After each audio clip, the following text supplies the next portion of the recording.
Good morning student. ये video मैं MBA के स्टूडेंट्स के लिए बना रहा हूँ। अभी बच्चों ने आर्ट साइंस कॉमर्स बैकग्राउंड से अपना ग्रेजुएशन कंप्लीट किया है। Now they are planning for MBA. MBA में बहुत सारे स्पेशलाइजेशन है जिसको अपन डिटेल में डिस्कस करने वाले हैं। साथ के साथ एमबीए और पीजीडीबीएम में क्या डिफरेंस है इसको डिस्कस करेंगे और कौन कौन से कॉलेजेस हैं, कितनी फीस पे कौन से स्पेशलाइजेशन को लोग प्रोवाइड करते हैं और कितना प्लेसमेंट देते हैं, इसको अपन डिस्कस करने वाले हैं। थोड़ा सा मेरे बारे में डिस्कस कर लेते हैं।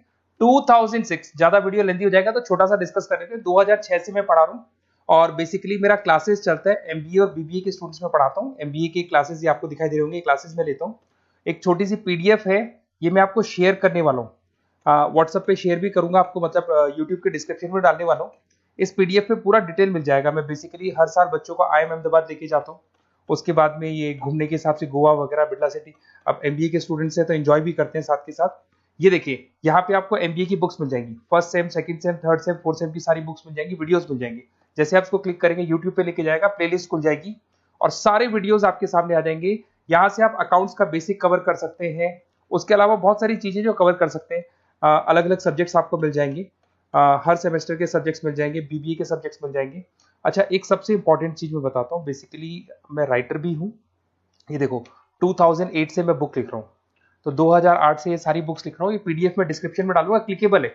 और साथ के साथ ये बुक्स के अलावा यहाँ पे आपको दिखाई देगा, ये मेरे रिजल्ट्स हैं, एमबीए के रिजल्ट्स मिल जाएंगे। और ये मेरा डिटेल एड्रेस वगैरह सब मिल जाएगा आपको यहाँ पे। ये पीडीएफ में डिस्क्रिप्शन में डालूंगा, इसमें मिल जाएगी आपको। अब देखिए, अपन एक एक करके सारी चीजें डिस्कस करते हैं। थोड़ा सा ये डिस्कस करते हैं एमबीए में और पीजीडीबीएम में क्या डिफरेंस है। ये आपको एमबीए दिखाई देगा और नीचे दिखाई देगा आपको post graduate diploma in management.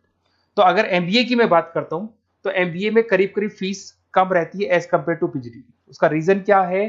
क्योंकि यहाँ पर जो यूनिवर्सिटी रहेगी वो गवर्नमेंट यूनिवर्सिटी रहती है। कॉलेज तो प्राइवेट रहेगा पर यूनिवर्सिटी कौन सी चलेगी? गवर्नमेंट। तो यहाँ पे हमेशा फीस आपको कम मिलेगा। और करीब करीब कॉलेजेस यहाँ पर भी 1 साल के अंदर इंटर्नशिप लगाए थे। देखिए, इतने सालों से मैं पढ़ा रहा हूँ, बच्चों को देख रहा हूँ, अलग अलग कॉलेज से बच्चे निकलते हैं। जॉब को लेकर सबसे बड़ी प्रॉब्लम आती है। अगर बच्चे का जॉब नहीं लगा ना, तो मतलब नहीं है उसको एमबीए करने का। 2 साल उसने कंप्लीट भी किया, पैसा भी लगा दिया, और वो अगर घर ही बैठना है तो 2 साल पहले ही बैठ जाओ। Why to waste the money. तो यहाँ पे क्या है कि कॉलेजेस क्या करते हैं, कुछ कॉलेजेस वो 6 महीने से 1 साल के अंदर अंदर इंटर्नशिप लगा देंगे आपकी। इंटर्नशिप के अंदर आप लोग जॉब करेंगे और जॉब के साथ में जो भी पैसा आप निकालेंगे वहां से, वो कॉलेज की फीस भरेंगे। और साथ के साथ आपको एक्सपीरियंस भी होगा और वो experience at the time of job आपके काम आएगा। अब देखिए, एमबीए में फीस कम रहता है एज कंपेयर टू पीजीडीबीएम, तो यहाँ पैकेजेस भी थोड़े कम रहते हैं। दूसरा, अगर मैं पीजीडीबीएम की बात करता हूँ तो यहाँ थोड़ा सा फीस स्ट्रक्चर ज्यादा रहते हैं। यहाँ भी इंटर्नशिप लगवा देते हैं लोग, और यहाँ फीस स्ट्रक्चर ज्यादा होने से आपका पैकेज भी थोड़ा ज्यादा रहता है।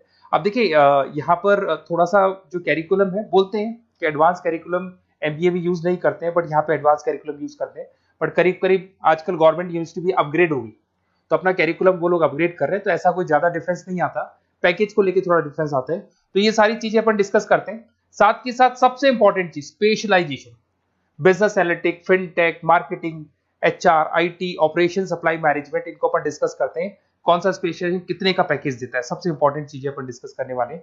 यहां से देखो, आपको दिखाई देगा एमबीए इन बिजनेस एनालिटिक। देखिए, बिजनेस एनालिटिक का काम होता है, कंपनी का पास्ट डेटा एनालिसिस करते हैं वो लोग, और कंपनी को किस डायरेक्शन में जाना है, क्या कंपनी को करना है, क्या नहीं करना है, उसका पूरा एनालिसिस करते हैं बिजनेस एनालिटिक में। ये बेसिकली रिसर्च का जॉब होता है। टॉप मैनेजमेंट को आप एडवाइस देते हुए दिखाई देंगे, क्या करना चाहिए, क्या नहीं करना चाहिए। टॉप मैनेजमेंट आपकी बात मानता है, क्योंकि आपने पूरा रिसर्च करके बताया कि कंपनी के क्या प्रॉब्लम है, क्या नहीं है, वो डिस्कस करते हैं इसमें। इसको करने के बाद बच्चा डेटा साइंटिस्ट बन सकता है, बिजनेस एनालिटिक बन सकता है, एनालिटिकल कंसल्टेंट बन सकता है। अगर वो डेटा साइंटिस्ट बनेगा तो उसका टीसीएस, इन्फोसिस, विप्रो में जॉब लगेगा, और 6 लाख से 8 लाख तक का एवरेज सैलरी है। मतलब एवरेज मतलब ये जो फ्रेशर्स को मिलता है। बिजनेस एनालिटिक अगर बनता है तो डिलॉइट में जा सकता है, एचसीएल में जा सकता है, 7 से 8 लाख का पैकेज मिलेगा। ऐसे आपको एनालिटिकल कंसल्टेंट बन सकता है, प्रोडक्ट एनालिस्ट बन सकता है, रिस्क मैनेजमेंट, रिस्क एनालिस्ट बन सकता है। रिस्क एनालिटिक के अंदर 6 से 10 लाख का पैकेज है, ICICI bank, HDFC, axis bank लेके जाती है। तो बेसिकली एनालिटिक्स कहीं ना कहीं रिसर्च बेस्ड वर्क है। दूसरा आते हैं, सबसे इंपॉर्टेंट है भैया, एमबीए इन फिनटेक। बहुत ज्यादा चल रहा है, ये डिमांडिंग कोर्स है। बिजनेस एनालिटिक और फिनटेक का सबसे ज्यादा डिमांड चल रहा है। अगर मैं फिनटेक की बात करता हूं तो फिनटेक के अंदर कहीं ना कहीं आईटी और फाइनेंस को मिक्स किया जाता है। आपने कभी गूगल पे, पेटीएम, फोन पे यूज किया होगा। आप किसी को जब पैसा पे करते हो तो आपके अकाउंट से पैसा कट जाता है, सामने के अकाउंट में आ जाता है वो पैसा। पर इसका जो बैकएंड वाला पार्ट है, कैसे पैसा कटा, कहां गया, कौन सी बैंक में क्या हुआ, कौन सी बैंक से कैसे निकला, वो पूरा का पूरा जो प्रोसेस है वो फिनटेक हैंडल करता है। तो उसको फाइनेंस का नॉलेज होना जरूरी है क्योंकि वो बैंक्स के साथ डील करेगा और उनके पेमेंट गेटवे बनाता है। साथ के साथ उसको सॉफ्टवेयर डिजाइन करना आना चाहिए, गूगल पे, फोन पे, एप्लीकेशंस कैसे बनाना वो आना चाहिए। और ये बड़ा सिक्योरिटी सिस्टम का वर्क होता है और फिनटेक इसको करता है।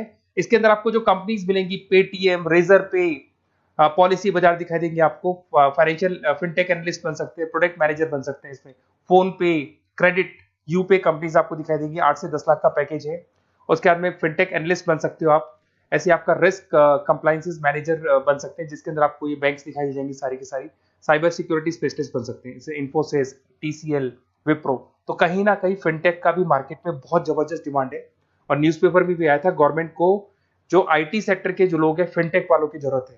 देखो साथ के साथ आपको फाइनेंस दिखाई देगा, तो बड़ा कॉमन है, बहुत सालों से चल रहा है और बहुत इंटरेस्टिंग है। जो लोग कॉमर्स बैकग्राउंड से हैं वो लोग फाइनेंस लेते हैं। इवन आर्ट्स और साइंस वाले भी फाइनेंस में एक्सेल करते हैं। यहाँ पूरा स्टॉक मार्केट मिलेगा, डेरिवेटिव मार्केट मिलेगा। यहाँ पे आप फाइनेंशियल एनालिस्ट बन सकते हैं। डिलॉइट जैसी कंपनी आपको लेके जाएगी। 6 से 10 लाख का पैकेज एवरेज है ये, बाकी एक्सपीरियंस के साथ पैकेज बढ़ जाता है। इन्वेस्टमेंट बैंकर बन सकते हैं आप, इसमें गोल्डमैन स्मिथ हो गया, जेपी मॉर्गन हो गए, ऐसी कंपनीज में आपकी जॉब लग सकती है। कॉर्पोरेट फाइनेंशियल मैनेजर बन सकते हैं, रिलायंस इंडस्ट्री, टाटा कंसल्टेंसी, इसमें आप जा सकते हो।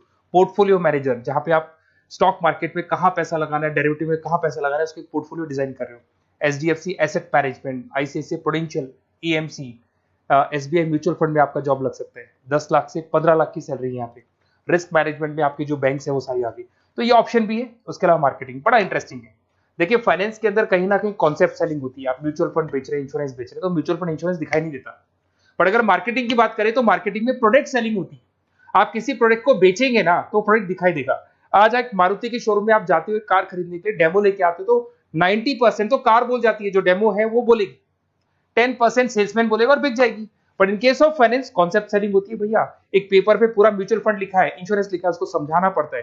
तो वहां पर वो प्रोडक्ट दिखाई नहीं दे रहा, उसको आपको समझाना पड़ेगा। But in case of marketing product selling होती है और मार्केटिंग में अच्छी जॉब्स लग सकती है। मार्केटिंग मैनेजर बन सकते हैं आप, Hindustan Lever, Procter and Gamble, Tata group में ब्रांड मैनेजर बन सकते हैं। वही 7-8 लाख के आसपास का पैकेज रहता है, नेस्ले वगैरह में। डिजिटल मार्केटिंग मैनेजर, आजकल ऑनलाइन बिजनेस बहुत चल रहे हैं, फ्लिपकार्ट, अमेजन, पेटीएम के अंदर सेल्स मैनेजर बन सकते हैं आप, प्रोडक्ट मैनेजर बन सकते हैं, एडवर्टाइजमेंट मैनेजर बन सकते हैं। ये पीडीएफ में मैं डिस्क्रिप्शन में डालने वाला हूं, वहां से आपको पीडीएफ मिल जाएगी।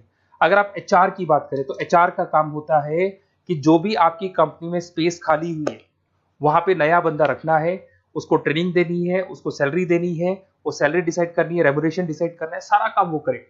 कौन काम कर रहा है, कौन नहीं कर रहा है, सारे एम्प्लॉइज का परफॉर्मेंस देखेगा और जो एम्प्लॉइज नहीं वर्क कर रहे हैं उनको निकालना है या उनको मोटिवेट करना है, जो भी करना है वो सारा काम एचआर का होता है। इसमें आप एचआर मैनेजर बन सकते हैं। टीसीएस, इन्फोसिस, विप्रो के अंदर आपका जॉब लगता है। 7 से लेके 12 लाख तक का पैकेज रहता है। टैलेंट एक्विजिशन स्पेशलिस्ट, जिसके अंदर टैलेंट है उसको आपको एक्वायर करना है, ऐसे बंदी को आपको रखना है अपने पास में, उसका आपको इंटरव्यू लेके उसको सेलेक्ट करना है। ट्रेनिंग एंड डेवलपमेंट मैनेजर बन सकते हैं। उसके बाद में कंपनसेशन बेनिफिट मैनेजर, जो सैलरी वगैरह डिसाइड करेगा। एम्प्लॉइज रिटेंशन बहुत इंपॉर्टेंट है, एक एम्प्लॉय को रोकना है, वो बहुत इंपॉर्टेंट है। उसके बाद में आईटी आता है। अरे भाई आईटी के अंदर तो कहीं ना कहीं आप वेबसाइट बनाएंगे, एप्लीकेशंस बनाएंगे, आप इसके अंदर अलग अलग जो सॉफ्टवेयर्स हैं उनके ऊपर डील करेंगे। तो आईटी में तो बहुत सारी जॉब है। और जो लोग बीटेक है, कंप्यूटर साइंस से अगर उन्होंने अपना बीटेक किया और वो एमबीए करते हैं तो एक्सेल कर जाते हैं इसके अंदर। और जिसको आईटी में इंटरेस्ट है, सॉफ्टवेयर में इंटरेस्ट है, वेबसाइट में इंटरेस्ट है, वो इसमें काम करता है। आईटी मैनेजर के अंदर देखो आपको एवरेज सैलरी पैकेज आपको 8 से 15 लाख का मिल जाएगा। इन्फोसिस वगैरह में आपकी जॉब लग सकती है। आईटी प्रोडक्ट मैनेजर बन सकता है, सिस्टम एनालिस्ट हो गया, चीफ फाइनेंशियल ऑफिसर हो गया, आईटी कंसल्टेंट बन सकते हैं। पीडब्ल्यूसी, डिलॉइट, इनमें इसकी जॉब लगती है। 9 से लेकर 16 लाख तक का पैकेज है। फिर आता है ऑपरेशन एंड सप्लाई मैनेजमेंट, बड़ा इंटरेस्टिंग है। ऑपरेशन एंड सप्लाई मैनेजमेंट में होता है रॉ मटेरियल लाना, खरीदना, उसको फिनिश गुड्स बनाने तक और बनाने के बाद में उसको कस्टमर तक, वैसे होलसेलर, रिटेलर, कस्टमर तक पहुंचाने तक का काम ऑपरेशन में आता है। तो ऑपरेशन मैनेजमेंट वाला बंदा प्रोडक्ट को खरीदेगा, रॉ मटेरियल खरीदेगा, मैन्युफैक्चर करेगा, कस्टमर तक पहुंचाएगा। वो सारा काम किस में आएगा? ऑपरेशन सप्लाई मैनेजमेंट में आएगा। इसमें आप ऑपरेशन मैनेजर बन सकते हैं। टाटा मोटर्स, रिलायंस, महिंद्रा, इनमें आपका पैकेज लग सकता है 8 से 10 लाख के आसपास। सप्लाई चेन मैनेजर, माल को एक जगह से दूसरी जगह सप्लाई करना, Flipkart, Amazon. Logistic manager, blue dart, यहाँ आपका जॉब लग सकता है। क्वालिटी एश्योरेंस, जब आप प्रोडक्ट को बनाते हैं उसकी क्वालिटी चेक करते हैं। टाटा स्टील, गोदरेज, यहाँ पे जॉब लग सकता है। इन्वेंट्री कंट्रोल मैनेजर्स, यहाँ पे आपका जॉब लग सकता है, जिसमें आप इन्वेंट्री को कंट्रोल करते हैं, स्टॉक कितना रखे, जितनी जरूरत है, ज्यादा और कम नहीं रखना चाहिए। तो ये सारी चीजें मिलेंगी आपको। अच्छा, उसके अलावा थोड़ा सा मैं डिस्कस कर लेता हूँ। ये सब तो हो गया। यहां से देखें आजकल एमबीए के साथ में एक और कॉन्सेप्ट आया है जिसको एमबीए प्लस प्लस बोलते हैं। ये सारी कंपनीज है जहां पे आपका जॉब लगेगा, that is Motilal Oswal, SBI, इन सब में जॉब लग सकते हैं। और आजकल एक और कॉन्सेप्ट है जिसको अपन बोलते हैं MBA plus plus. MBA plus plus के अंदर क्या है, बेसिकली वो पूरा का पूरा जो गेम है ना, वो फाइनेंस का गेम है, जिसको अपन फाइनेंशियल एनालिस्ट बोलते हैं। इसमें थोड़ा सा फीस में वेरिएशन आता है, अराउंड 40-50 हज़ार का वेरिएशन आता है। बट ये जो एमबीए का जो प्लस प्लस वाला प्रोग्राम है ना, ये बड़ा इंटरेस्टिंग प्रोग्राम है और आजकल मार्केट में चल भी रहा है। इसमें फाइनेंशियल एनालिस्ट, याद है अभी फाइनेंशियल एनालिस्ट की जॉब देखी थी, वो पोर्टफोलियो मैनेजर बन रहा है, स्टॉक मार्केट में इन्वेस्टमेंट कैसे करना है वो लोगों को बता रहा है, और पूरा मतलब एक इन्वेस्टमेंट फंडा उसमें अंदर आकर, फंडामेंटल टेक्निकल ये सब आते हैं। तो यहाँ पर क्या है, जॉब गारंटी भी 100% और फाइनेंशियल लिस्ट का प्रोग्राम भी अच्छा है। कुछ कॉलेजेस हैं जो अपने कैरिकुलम में इसको ऐड करके रखते हैं और इसकी जरूरत भी है। जो फाइनेंस लेगा उसके लिए अगर ये प्रोग्राम वो कर लेता है तो सेफ है, 100% सेफ है। इसके अंदर देखो आपको जॉब गारंटी वगैरह ये सब तो मिलेगा मिलेगा। इसमें प्रिंसिपल ऑफ अकाउंटिंग, उसके बाद में financial analyst, capital budgeting, forecasting, financial modelling वगैरह ये सब सिखाया जाएगा आपको। प्रोजेक्ट फाइनेंसिंग हो गया, ये सब सिखाया जाता है इसके अंदर। वैल्यूएशन ऑफ बिजनेस हो गया, वैल्यूएशन ऑफ इक्विटी हो गया, उसके बाद में आपका एक्सेल वगैरह ये तो सब सिखाएंगे, बेसिक है सारा। सैप, एसक्यूएल, पाइथन वगैरह ये सिखाना ही पड़ेगा क्योंकि सारी चीजें काम आती है। तो ये सारे प्रोग्राम्स हैं, इनके ऊपर अपन डिस्कस करते हैं। और साथ के साथ ये कंपनीज हैं जहाँ पे आपकी जॉब लग सकती है। और देखिए लास्ट में एक इंपॉर्टेंट चीज, बेसिकली मेरी क्या क्लासेस बहुत ज्यादा रहती है, मैं आधे टाइम क्लास में रहता हूँ। ऑनलाइन ऑफलाइन दोनों मोड पे क्लासेस चलती है मेरे पास में। ऑल ओवर इंडिया से स्टूडेंट्स हैं एमबीए के, और वो बताते हैं कौन सा कॉलेज कैसा है, कहाँ एडमिशन लेना चाहिए। तो आप एक काम करें, जब भी आपको मेरे से बात करनी हो ना, तो उससे पहले एक मैसेज डाल के छोड़ दें कि आपका नंबर, आपका नेम, सिटी, स्टेट, कोर्स और कहाँ से आपका एमबीए कर रहे हैं। और जितने भी कॉलेजेस है, देखो इतना टाइम नहीं था कि वीडियो में अपन डिस्कस करें, बट जितने भी कॉलेजेस हैं आप जैसे ही लिख के देंगे कि मेरे को इस सिटी में, स्टेट में कॉलेज चाहिए, तो मैं आपको पूरा डिटेल भेज दूंगा हर कॉलेज का, कौन से कॉलेज में प्लेसमेंट है, कौन सा कॉलेज कौन सा स्पेशलाइजेशन देता है, कौन से कॉलेज में इंटर्नशिप कब लगती है, वो डिटेल में डिस्कस करेंगे। बट ओपन फोन पे डिस्कस कर लेंगे, या मैं मैसेज कर दूंगा आपको, या मेरी टीम है वो टीम आपको कॉल कर लेगी और आपसे डिस्कस कर लेगी। Okay, best of luck. अगर किसी कॉलेज में कोई डाउट आए आपको कि कौन से कॉलेज में एडमिशन लेना है, कितना पैकेज मिलेगा, वो अपन डिटेल में डिस्कस कर लेंगे। Okay, best of luck.